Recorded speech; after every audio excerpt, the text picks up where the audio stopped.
तुकाराम मुंडे काय करू शकतात पहा. घटना बघून तुम्हाला सुद्धा हसू येईल आणि तुम्ही सुद्धा तुकाराम मुंडे यांचं कौतुक कराल. याचा एक व्हिडिओ सध्या सोशल मीडियावर प्रचंड प्रमाणात व्हायरल होत आहे. घटना अशी आहे की तुकाराम मुंडे यांना कोर्टानं बोलावून घेतलं. कोर्टात त्यांना झापण्यात आलं. त्यांना असं सांगितलं की तुम्ही खाजगी हॉटेलवर कारवाई करता, सरकारी हॉटेलवर किंवा सरकारी उपहारगृह आहेत त्यांच्यावर कारवाई का करत नाही. तुकाराम मुंडे यांनी सगळं ऐकून घेतलं. तुकाराम मुंडे यांनी असं सांगितलं की जिथं अस्वच्छता असते तिथं मी कारवाई करतो. पण कोर्ट काय ऐकायला तयार नाही. कोर्टानं FDA आणि तुकाराम मुंडे यांना सुनावलंच. तुकाराम मुंडे म्हणाले ठीक आहे. नंतर तुकाराम मुंडे घरी गेले. पण पुढे जे घडलं ते पाहून तुम्हाला सुद्धा आश्चर्याचा धक्काच बसेल.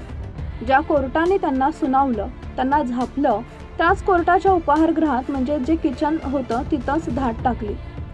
म्हणजे अगोदर कोर्टानं सुनावलं की तुम्ही फक्त खाजगी हॉटेलवर कारवाई करता, सरकारी जे उपहारगृह आहेत त्यांच्यावर कारवाई करत नाही. आणि चक्क काही वेळानं मुंडे यांनी तिथल्याच उपहारगृहात कारवाई केली आणि त्यांना तिथं असं दिसून आलं की तिथं सुद्धा थोडी अस्वच्छता आहे. तर मग अशी सगळी घटना घडली. तुकाराम मुंडे यांचं कौतुक करावं तेवढं कमीच आहे.